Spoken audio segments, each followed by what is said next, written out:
This is Community Corner. I am your host, Rob Thomas. Marsha Drees is the Director of Symmetry Wellness, and she is joined by Stephanie Speck, Clinical Manager of Youth and Family Services. Both are from Harbor Inc., and I appreciate you coming in and sharing information with us on Community Corner.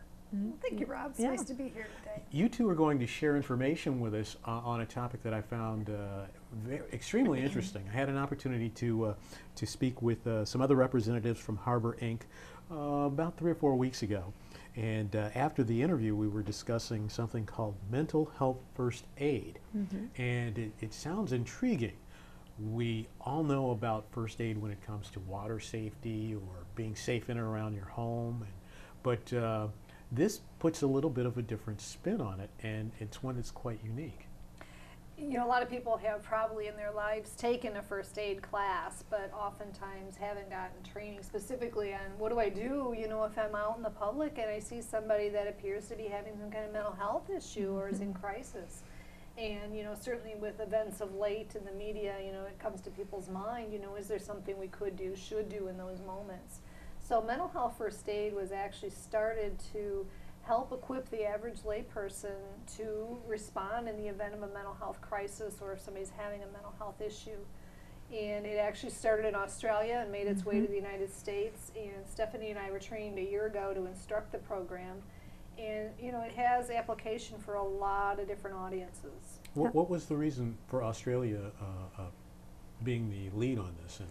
I think it was just an idea created. I think friends were walking down the beach and they say we have so many services for individuals who are experiencing a physical problem, and we know how to treat those.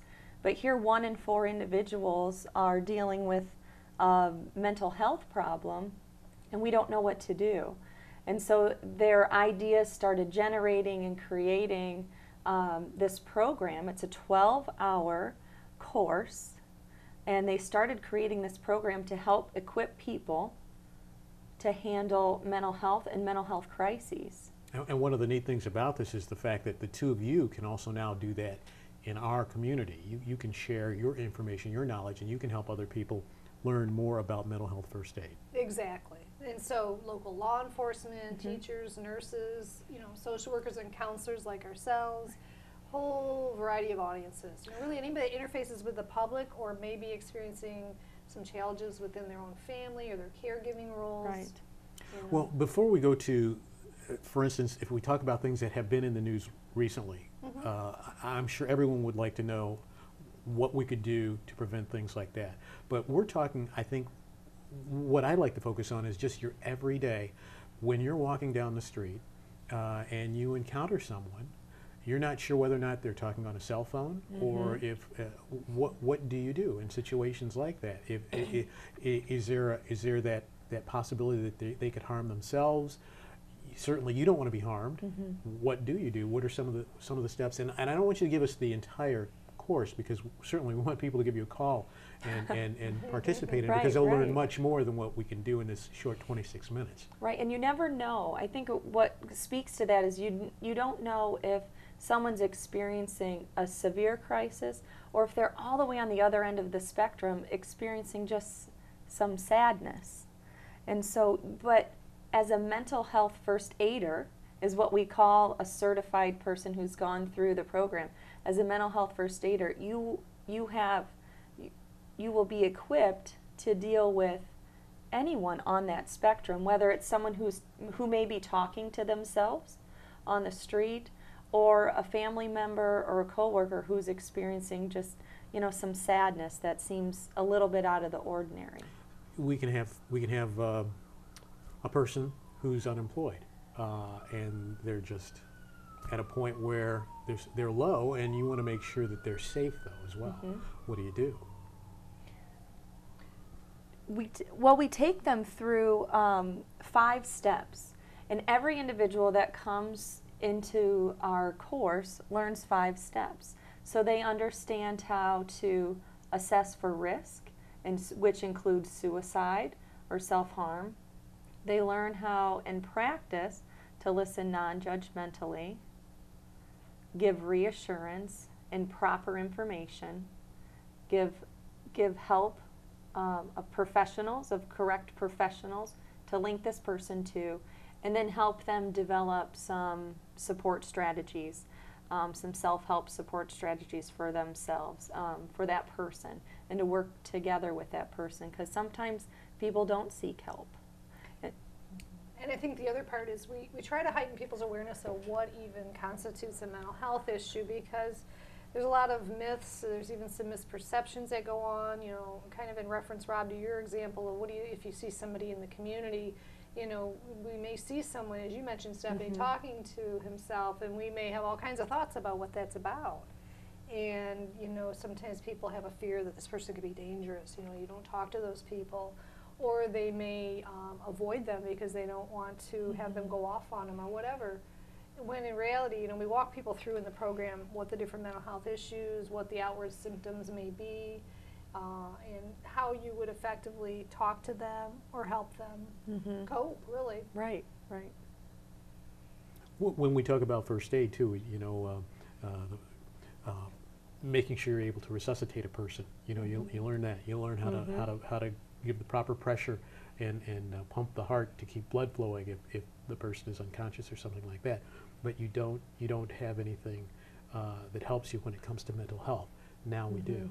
Absolutely. You know, a good example would be how many of us have had anxiety at different points in our lives, you know. And that's something where people may need, you know, a little bit of support. If you see someone in the grocery store having what seems to be a panic attack, you know, there are some very specific things you can do to help that person through it, and it doesn't have to be debilitating, and it doesn't have to be something that you have to have a ton of skill to do, to be honest. Right, and it really gives, there's research that shows, there's a research of 300 participants that have gone through mental health first aid courses, and it shows that they have more confidence in understanding and handling some of those specific situations. It's kind of like a Band-Aid where you resuscitate a person if they're having a physical, if they're maybe having a heart attack, until proper professional help is available. And that's exactly what we try to teach people as mental health first aiders. You're giving them specific skills and specific supports until they get the proper help that they need and that professional help that they need. And if you know the person, you'd want to provide some support along the way as well.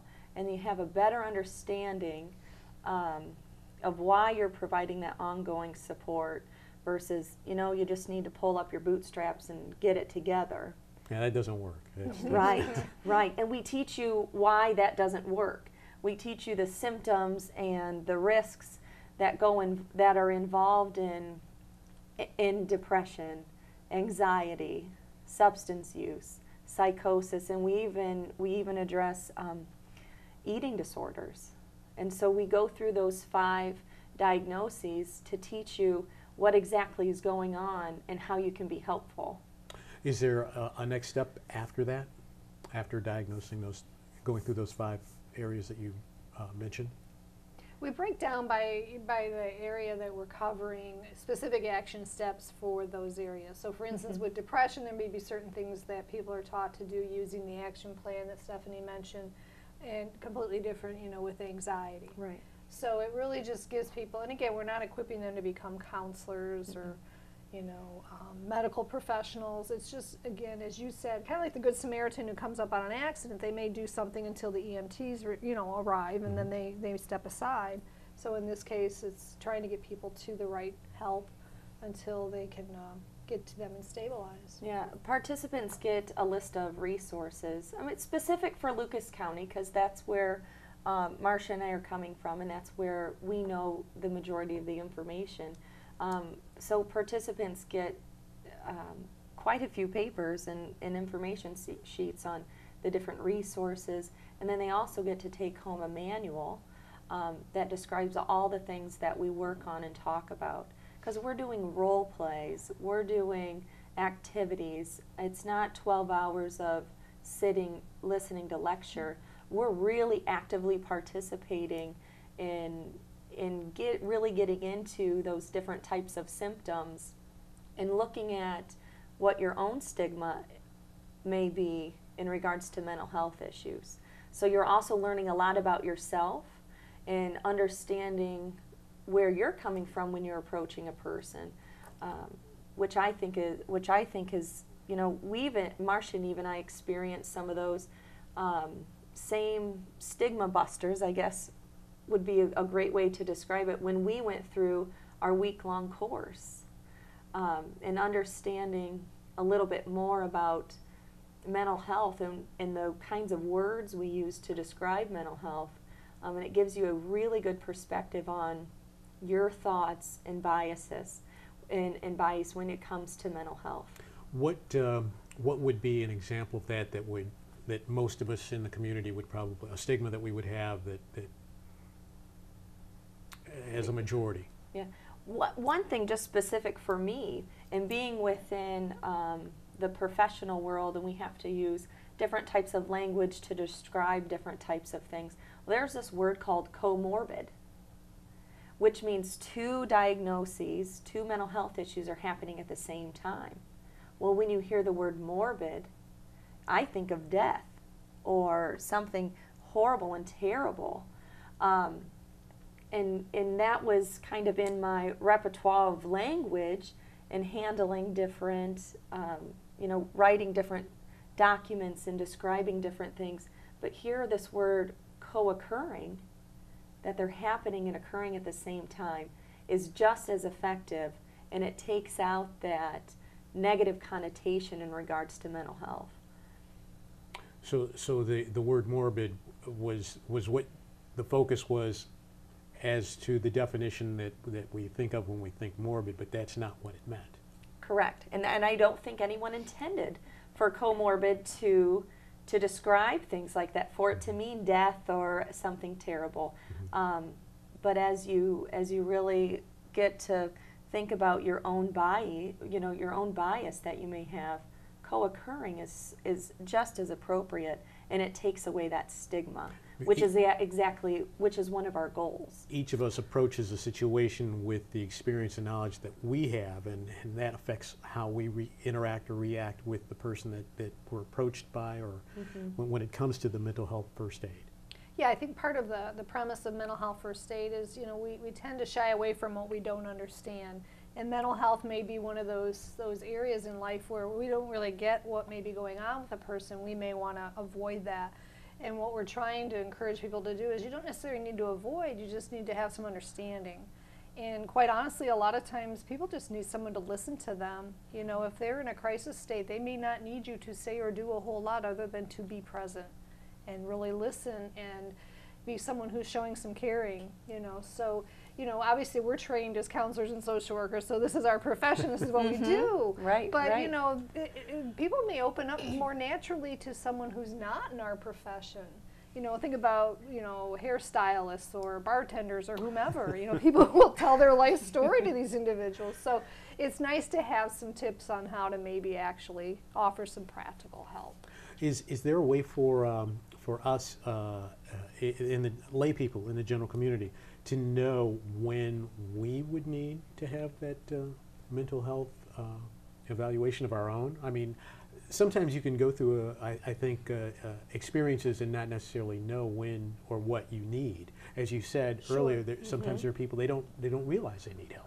Sure, and that can happen, certainly. I think because sometimes people don't, for instance, with depression, what does that really mean to have depression?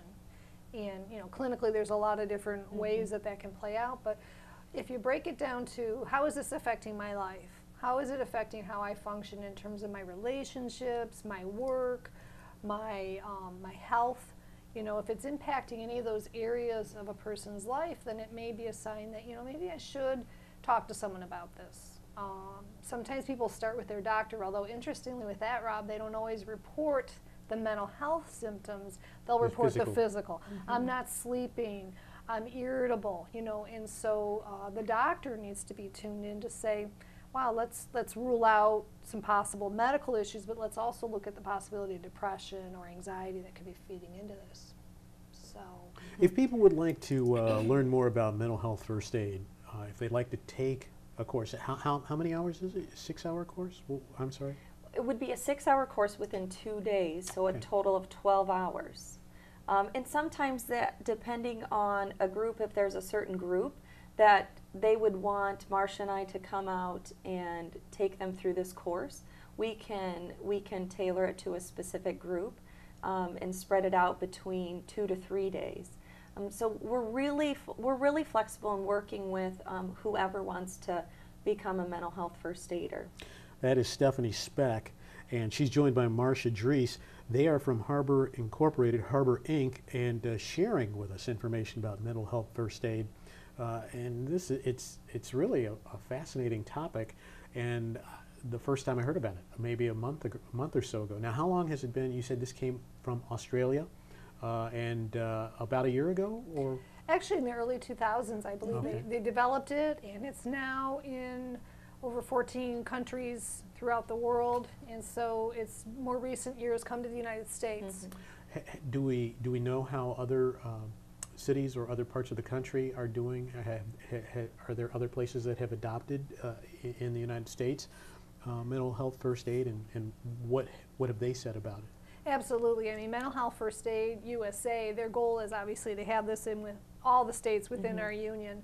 But the program is set up, there's a very, how would you say, Stephanie, there's a format to it that they like those who instruct the program to follow, so that there's consistency with what they're sharing with the general public and the message and the way it's taught.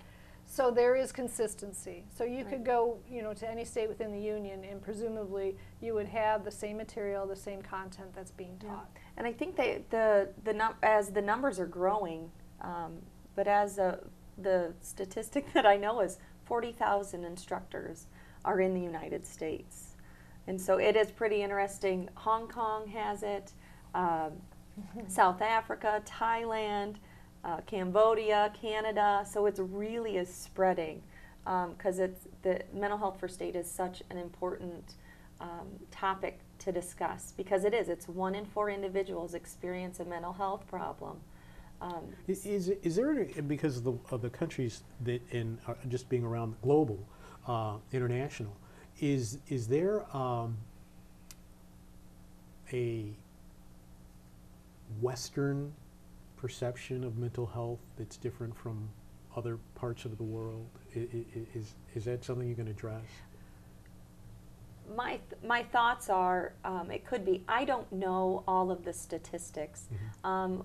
What we do know is that there is a Western culture that's different than other cultures, and how we perceive mental health, how there's stigma within mental health.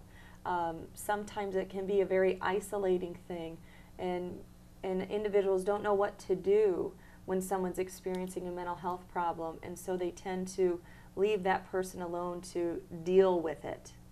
But as you would go through a mental health first aid course, you learn and build some confidence as to how to handle some of those situations that come along with mental health.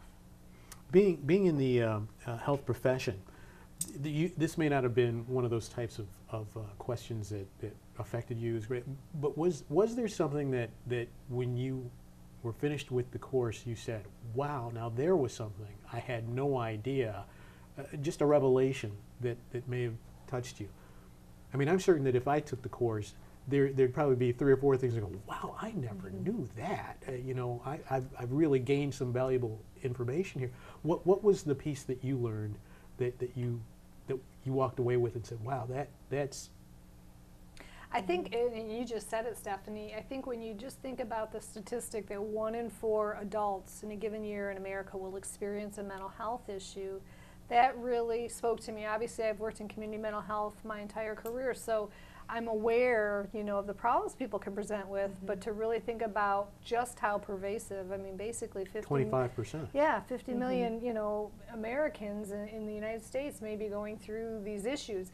And the thing is, most of them are treatable. These aren't. And I was going to say, right. I think the misconception that I have, when you think mental health, you're thinking the worst possible case, Sure. but it's subtler than that. Right. Absolutely. The most common is anxiety. And most people Every at time I different turn the points in their life- microphone on, let me you tell can, you. absolutely, and you Right. you live with it, you deal with it. So they're not necessarily in all cases debilitating or lifelong. Although there are some, 1% with schizophrenia may have a condition, will have a condition the rest of their lives. But the majority can benefit from some brief treatment, some brief interventions, and be fine.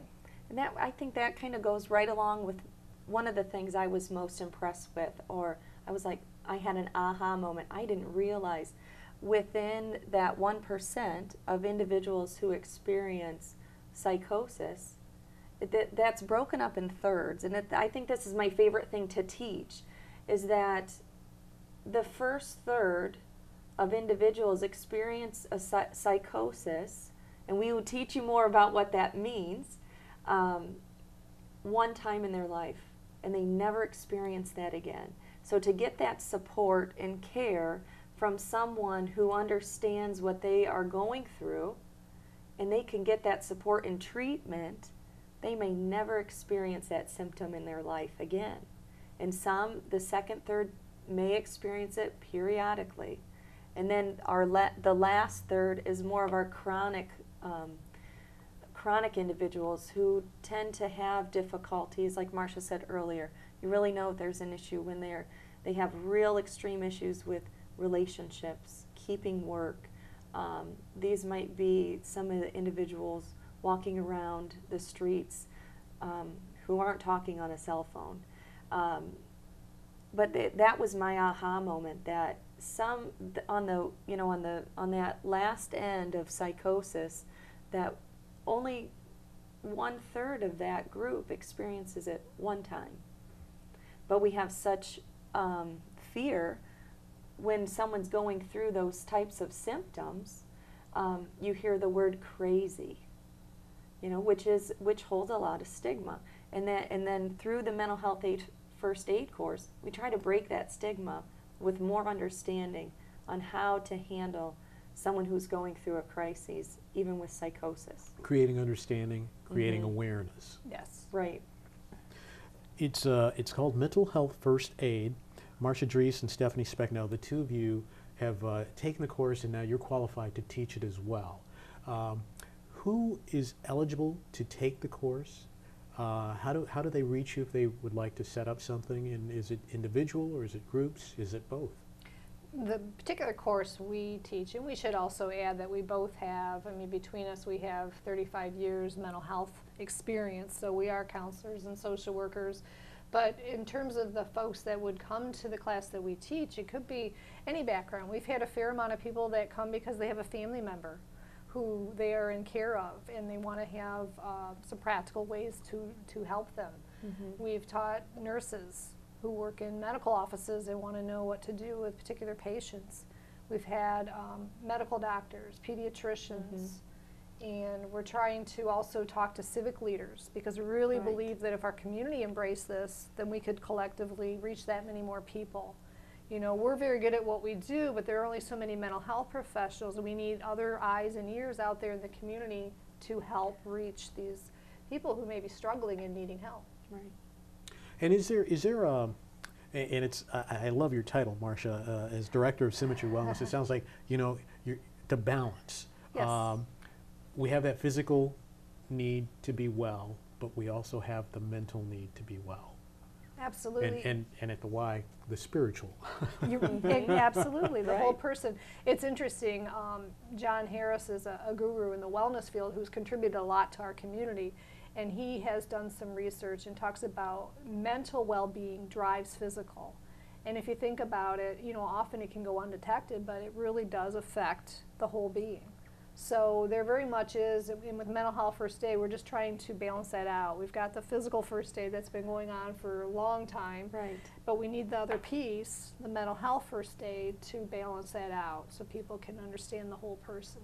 Right, and then they can get the proper treatment that's needed, and they can treat the whole being, because a lot of mental health symptoms are expressed physically. And Marsha, you touched on that earlier about depression, and you might have body aches or sleeping troubles, and you go to your family doctor and say, having trouble sleeping, well, it could be a mental health issue.